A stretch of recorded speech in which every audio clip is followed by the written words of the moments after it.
This is a weather statement for the following counties in Indiana: DeKalb, Eastern St. Joseph, Elkhart, Fulton, LaGrange, Marshall, Noble, Northern Kosciuszko, Northern LaPorte, Pulaski, Southern Kosciuszko, Southern LaPorte, Stark, Steuben, and Western St. Joseph, and the following counties in Michigan: Branch, Cass, Hillsdale, Northern Berrien, Southern Berrien, and St. Joseph, and the following counties in Ohio: Fulton and Williams.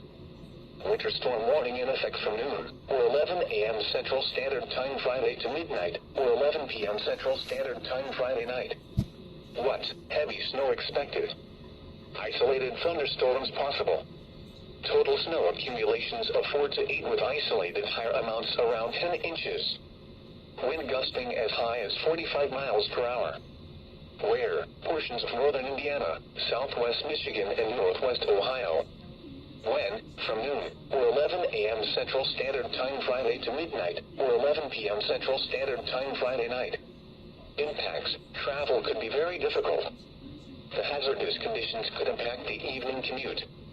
The combination of gusty wind and heavy, wet snow could bring down tree branches and lead to power outages. Additional details: snowfall rates in excess of 1 inch per hour are expected. If you must travel, keep an extra flashlight, food, and water in your vehicle in case of an emergency.